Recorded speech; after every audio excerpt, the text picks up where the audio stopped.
Okay, students, so let's begin with the new lecture on subject verb agreement. This is the first lesson on subject verb agreement for your examinations of both bank and SSC examinations. Okay, so let's begin with the rules. Basically, what subject verb agreement says? What is subject verb agreement? Subject verb agreement होता क्या है? तो ये basically एक agreement होता है, जैसे कि दो लोगों के बीच या दो देशों के बीच कोई एग्रीमेंट, उसी तरह एक एग्रीमेंट होता है जो कि सब्जेक्ट और वर्ब के बीच होता है। तो इस ये एग्रीमेंट क्या कहता है? What does this agreement say? This agreement says that the verb will be according to the subject. जो वर्ब हम अपने सेंटेंस में यूज़ करेंगे वो सब्जेक्ट के अकॉर्डिंग अग्री करना चाहिए, वो सब्जेक्ट के अकॉर्डिंग होना चाहिए। That is subject verb agreement. Okay, so let's begin with the rules. The first rule here is a singular subject takes a singular verb and a plural subject takes a plural verb. This is the first and foremost, the most important rule of the subject verb agreement. Okay, इस rule का मतलब होता है कि singular subject, जो भी singular subject होगा वो सिंगुलर वर्ब लेगा और जो प्लूरल सब्जेक्ट होगा वो प्लूरल वर्ब लेगा। ओके, जैसे फॉर एग्जांपल ही, यहाँ पे एक सिंगुलर सब्जेक्ट है और राइट्स एक सिंगुलर वर्ब है। ही राइट्स अ लेटर हम यूज़ करेंगे, ना कि ही राइट अ लेटर। अगर हम ही राइट अ लेटर यूज़ करेंगे तो वो गलत हो जाएगा, क्योंकि ही एक सिंगुलर सब्जेक्ट है और उसके साथ सिंगुलर वर्ब होना चाहिए, ना कि प्लूरल वर्ब होना चाहिए। Writes is a singular verb and is according to the subject ही। ओके, तो singular subject always takes a singular verb and plural subject always takes a plural verb. Plural subjects में आएंगे जैसे कि दे और like you, तो वैसे singular subject है लेकिन उसके साथ प्लूरल वर्ब यूज होता है। We will read it further. So let's move towards the second rule. Second rule कहता है आई का प्रयोग सिंगुलर सब्जेक्ट के रूप में होता है। I is used as a singular subject. Okay, I का जो यूज होता है वो एक सिंगुलर सब्जेक्ट की तरह होता है, लेकिन इसके साथ सिंगुलर या प्लूरल वर्ब का प्रयोग किया जाता है। But we can use both singular and plural verbs with I. For example, हम एग्जाम्पल देखते हैं, आई एम अ स्टूडेंट। आई के साथ हम, आई एक सिंगुलर सब्जेक्ट है, उसके साथ हम एम एक सिंगुलर वर्ब यूज करें, I am a student. I have a scooter, मेरे पास एक स्कूटर है। आई एक सिंगुलर सब्जेक्ट है, उसके साथ हम एक प्लूरल वर्ब, यहाँ पे हैव एक प्लूरल वर्ब है जो हम यूज कर रहे हैं, which is I have a scooter, जिसका मतलब होता है मेरे पास एक स्कूटर है। तो आई एक सिंगुलर सब्जेक्ट है और उसके साथ हम एक प्लूरल वर्ब का यूज कर रहे हैं, जो कि सही है। आई के साथ दोनों यूज किए जा सकते हैं। Sorry for the interruption. I write an essay daily, मैं रोज एक ऐसे लिखता हूँ, मैं रोज एक निबंध लिखता हूँ। तो I write, here write is a plural verb but I is a singular subject, but we can use plural verb with I. I के साथ हम प्लूरल वर्ब यूज कर सकते हैं और सिंगुलर वर्ब भी यूज कर सकते हैं। हाँ, हालांकि आई एक सिंगुलर सब्जेक्ट है but we can use both the verbs. Okay, both the forms. Let's move further towards the third rule. The third rule here is need not and dare not is used with singular or plural subject in plural form. Need not और dare not का प्रयोग कहीं भी sentence में होगा, चाहे subject singular हो चाहे सब्जेक्ट प्लूरल हो। नीड नॉट और डेयर नॉट हमेशा प्लूरल फॉर्म में ही यूज होंगे। जैसे she need not go there, उसे वहाँ जाने की जरूरत नहीं है।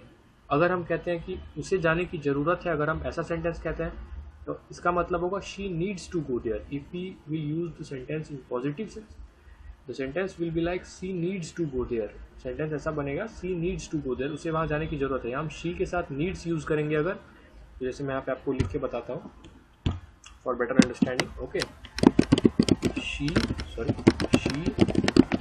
Needs to go there.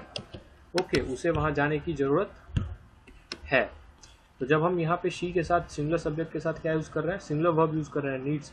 But जब हम नीड नॉट और डेयर नॉट, नीड नॉट के फॉर्म में यूज करेंगे तो she need not go there, ऐसा नहीं करेंगे, she needs not go there. Okay, keep this in mind always that need not and dare not is always used in plural form, whether it is used with a singular verb और it is used with a plural verb. चाहे वो singular subject के साथ हो और plural subject के साथ हो, सॉरी, उसका फॉर्म हमेशा प्लूरल ही होगा। नॉट के सेंस में हम कभी भी नीड्स नहीं लगाएंगे, but in positive sense we will use need and dare as per the rules of subject. Okay, he dare not oppose his father, वह अपने फादर को, अपने पिता को अपोज करने का साहस नहीं करता हो। He dare not oppose his father, ऐसा नहीं होगा, he dares not oppose his father. Okay, so let's move towards the next rule which is use of infinitive to after need and dare, after need not and dare not is wrong. ये rule basically क्या है? ये rule basically कहता है कि need not और dare not के बाद अगर हम टू इन्फिनेटिव को यूज करते हैं तो वो गलत होता है। जैसे he dare not to come here, उसे यहाँ आने की जरूरत नहीं है। ठीक है, he dare not to come here, उसे यहाँ आने का साहस नहीं करना है। मतलब बेसिकली हम ये समझते हैं कि उसे यहाँ नहीं आना चाहिए, he dare not to come here, उसे यहाँ आने का साहस नहीं करना चाहिए। अगर हम डेयर नॉट लगा रहे हैं ऑलरेडी तो हम उसके बाद टू इन्फिनेटिव यूज़ करेंगे तो वो अकॉर्डिंग टू द रूल्स गलत हो जाएगा। तो हम क्या यूज़ करेंगे, he dare not come here.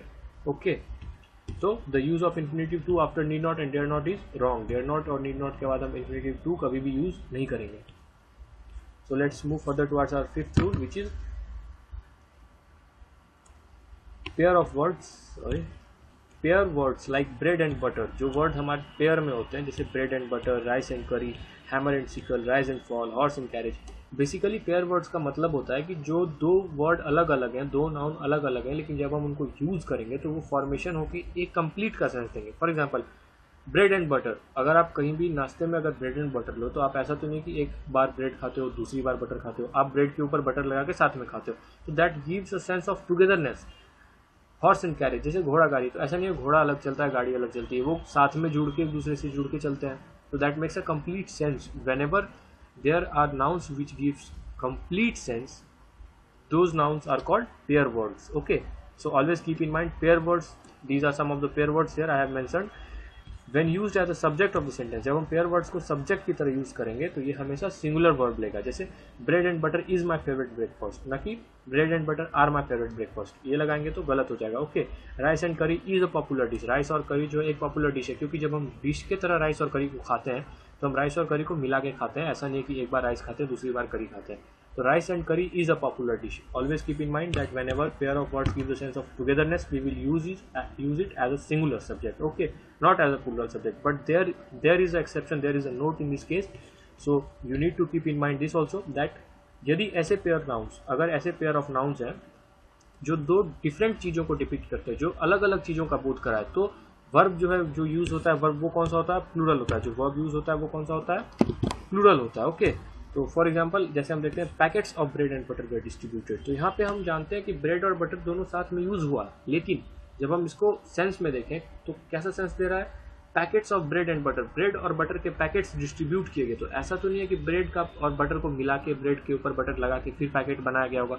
Bread का अलग पैकेट आता है मार्केट में, बटर का अलग आता है, जो दोनों को बांटा गया। ठीक है, तो packets were distributed differently. Okay, अलग अलग तरीके से दोनों को बांटा गया। तो यहाँ पे बेसिकली हम फोकस करेंगे पैकेट्स वेर डिस्ट्रीब्यूटेड, तो the verb used will here be according to the subject packets. ठीक है, ब्रेड एंड बटर एक टुगेदरनेस का सेंस देगा, लेकिन यहाँ नहीं देगा क्योंकि यहाँ पे दोनों को अलग अलग बांटा गया है, ना कि एक साथ बांटा गया है। ठीक है, तो this should be kept in mind कि कब हम पेयर ऑफ वर्ड्स को टुगेदरनेस के सेंस में यूज करेंगे और कब हम अलग अलग के सेंस में यूज करेंगे। ठीक है, so let's move further towards our next rule which is if two singular nouns are joined with and. अगर दो सिंगुलर नाउन्स हैं जिन्हें हम एंड से ज्वाइन करते हैं तो जो वर्ब यूज होगा वो प्लूरल होगा। जैसे फॉर एग्जांपल मैं समझाता हूँ, Ram and Shyam are coming home. ठीक है, यहाँ पे हम फिल इन द ब्लैंक्स के तौर पे लें Ram and Shyam dash coming home, और डैश में हम क्या फिल करेंगे, इज आर। ओके, जो फॉर एग्जांपल यहाँ पे मैं एग्जांपल लिख रखा है और आपको समझाने के लिए लिख रहा हूँ, Ram and Shyam dash coming home. Okay friends, तो let's see what is here, Ram और श्याम डैश कमिंग होम। इसमें हमको फिल करना है क्या, इज और आर, दोनों में से कोई एक फिल होगा। तो जब हम जानते हैं कि जब दो सब्जेक्ट, यहाँ पे पहला सब्जेक्ट राम है दूसरा श्याम है और वो एंड से जुड़े हुए हैं तो वो एक से ज़्यादा का सेंस देते हैं, तो यहाँ पे हम हमेशा क्या यूज़ करेंगे, प्लूरल वर्ब यूज़ करेंगे। So verb use here will be are. Ram and Shyam are coming home, he and I were playing, यहाँ पे प्लूरल वर्ब वेयर यूज होगा, क्यों, क्योंकि ही एंड आई, वो और मैं दोनों खेल रहे थे। ओके, तो एंड जब भी यूज हो गया, ही एंड आई, वो और मैं, दो लोग हो गए, एक से ज़्यादा का सेंस दे रहा है, तो here verb use will be in plural form. Okay, gold and silver are precious metal, ना कि इज प्रीशियस मेटल। गोल्ड अलग है सिल्वर अलग है, दोनों जोड़ दिए हैं, दोनों हमने साथ में लाए तो एक से अधिक हो गए, तो हम यूज़ करेंगे आर। बेसिकली तो when two nouns are joined with and, हमेशा ये बात ध्यान में रखें कि जो भी वर्ब यूज होगा वो most of the cases the verb use will be in plural form. There are some exceptions in this rule also, let's see what are the exceptions. When two singular nouns are joined with and, जब दो singular nouns को and से हम join करते हैं, and if no not is used after and, अगर उसके बाद एंड के बाद जब हम दो नाउन्स को एंड से ज्वाइन करते हैं और उस एंड के बाद नो या नॉट निगेटिव का सेंस आता है, जब हम निगेटिव वर्ड यूज करते हैं तो जो वर्ब होता है वहाँ पे वो होता है सब्जेक्ट के अकॉर्डिंग। कौन से सब्जेक्ट के अकॉर्डिंग, तो जो वर्ब यूज होता है वो यूज होता है जो सब्जेक्ट एंड से पहले यूज हुआ हो।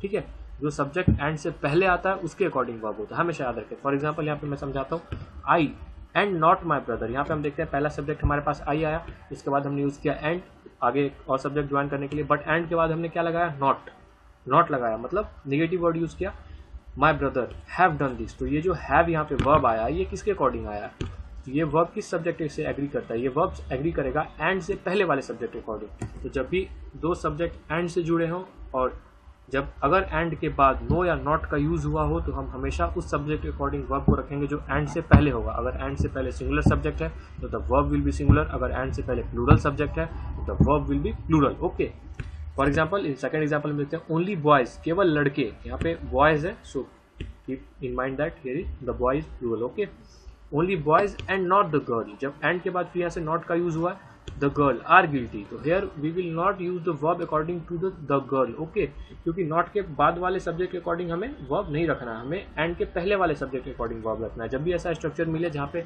दो सब्जेक्ट एंड से ज्वाइंट हो और हम एंड के बाद नो या नॉट का यूज कर रहे हो तो हमेशा ध्यान रखना है कि जो वर्ब होगा वो एंड से पहले वाले सब्जेक्ट के अकॉर्डिंग यूज होगा। ओके, यहाँ मैंने डिस्क्रिप्शन लिख दिया, आप वीडियो को पॉज करके पढ़ सकते हैं easily. So let's move further towards the next rule. The next rule here says that यदि दो सिंगुलर नाउन एंड से जुड़े हों, अगर दो सिंगुलर नाउन है जिन्हें हमने एंड से जोड़ रखा है, जो अगर एंड से जुड़े हों और उनके पहले ईच, एवरी एक्सेट्रा का यूज हो तो वर्ब सिंगुलर होता है। फॉर एग्जांपल जैसे each boy and each girl has equal rights, यहाँ पे हम अगर एग्जांपल देखें, sorry again for the interruption, each boy and each girl has equal rights, what does this mean, इसका मतलब क्या होता है कि प्रत्येक लड़का और प्रत्येक लड़की को समान अधिकार मिला हुआ है। ठीक है, समान अधिकार, इक्वल राइट्स मीन समान अधिकार। ठीक है, तो जब भी दो नाउन एंड से जुड़े हो, हम एंड वाला रूल देखते आ रहे हैं शुरू से, जब भी दो नाउन एंड से जुड़े हो तो हम जानते हैं कि जो वर्ब यूज होगा वो प्लूरल होगा। अगर एंड के बाद हम नो या नॉट का यूज कर देते हैं तो अगर दो सब्जेक्ट या नाउन एंड से जुड़े हैं और एंड के बाद नो या नॉट का यूज हो गया तो एंड से पहले वाले सब्जेक्ट के अकॉर्डिंग वर्ब यूज होगा। और in third case, here we are having our third case, in third case अगर दो सब्जेक्ट या दो नाउन एंड से जुड़े हो और उसके पहले ईच या एवरी का जैसे वर्ड्स का यूज हुआ हो। ओके, तो जब इनका यूज हुआ हो तो हम ये ख्याल रखेंगे कि जो वर्ब यूज होगा वो हमेशा सिंगुलर होगा। ठीक है, जो वर्ब होगा वो वर्ब कौन सा होगा, कैसा होगा, वो वर्ब हमेशा किस फॉर्म में होगा, सिंगुलर फॉर्म में होगा।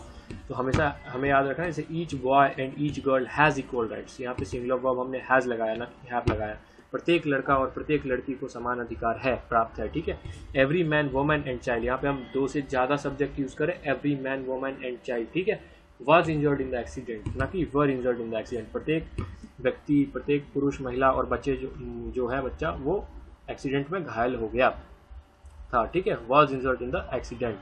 तो हमेशा हम ये ख्याल रखेंगे कि जब भी हम दो नाउन को एंड से ज्वाइन करें और उसके पहले ईच या एवरी जैसे वर्ड्स का यूज हो तो जो वर्ब होगा वो हमेशा सिंगुलर होगा। ओके, चाहे हमारे पास सब्जेक्ट दो हो, दो से अधिक हो, तीन हो, चार हो, मैटर नहीं करता, डजंट मैटर।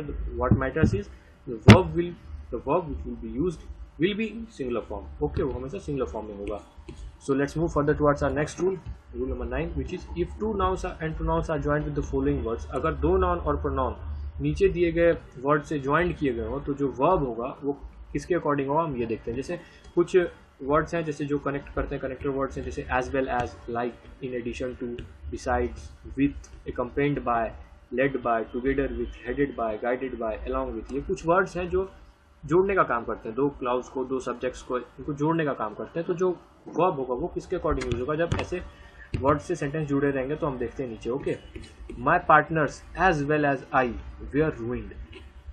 अगर हम पास्ट के सेंस में बात करें दोस्तों तो आई के साथ जो पास्ट फॉर्म यूज होता है वर्ब का वो कौन सा होता है, आई वॉज हंग्री, मैं भूखा था तो आई वॉज हंग्री। यहाँ पे हम देख रहे हैं कि वेयर यूज किया गया है, तो सिंपली यहाँ से हम समझ सकते हैं कि ये जो वेयर यूज किया गया ये यूज किया गया है पहले वाले सब्जेक्ट अकॉर्डिंग जो है माई पार्टनर्स।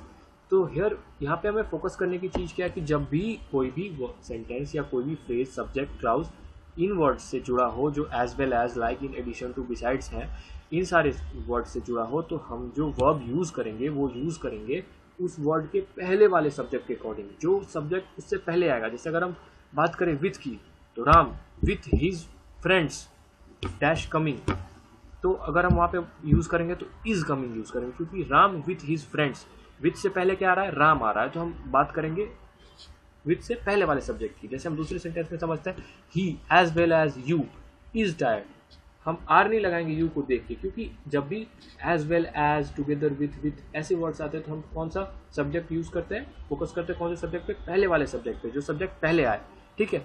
तो हमारा प्राइम फोकस होना चाहिए जब भी हम ऐसे वर्ड्स देखें, in addition to, besides, with, accompanied by, led by, together with, ऐसे वर्ड्स हम जब भी देखेंगे सेंटेंस में तो हमारा प्राइमरी फोकस होगा पहले वाले सब्जेक्ट पे। जो पहला वाला सब्जेक्ट अगर प्लूरल होगा तो वर्ब प्लूरल होगा, अगर पहला वाला सब्जेक्ट सिंगुलर होगा तो वर्ब सिंगुलर होगा। जैसे हम थर्ड सेंटेंस में समझते हैं, Mister Smith together with some of his friends, Mister Smith अपने कुछ दोस्तों के साथ इज बाइंग सम गुड्स, कुछ सामान खरीद रहे हैं, ठीक है। तो यहाँ पे हम इज यूज किए हैं, इज यूज कर रहे हैं, किसके अकॉर्डिंग यूज कर रहे हैं, तो मिस्टर स्मिथ के अकॉर्डिंग, क्योंकि टुगेदर विथ सेंटेंस में आया तो हम कौन सा सब्जेक्ट पे फोकस करेंगे, पहले वाले सब्जेक्ट पे। जबकि हमारा दूसरा सब्जेक्ट जो है वो प्लूरल है, some of his friends is plural, okay, but we will pay attention on the first subject and we will use the verb according to the first subject if there are any of the words present in a sentence, okay. अगर इनमें से कोई भी word sentence में present हो तो हम जो सब्जेक्ट वर्ब यूज करेंगे वो पहले वाले सब्जेक्ट के अकॉर्डिंग यूज करेंगे। So this thing should be kept in mind while finding errors. इसमें से बहुत सारे एरर्स पूछे जाते हैं और ये आपके करेक्ट इंग्लिश यूजेस के लिए भी इंपॉर्टेंट है, ठीक है।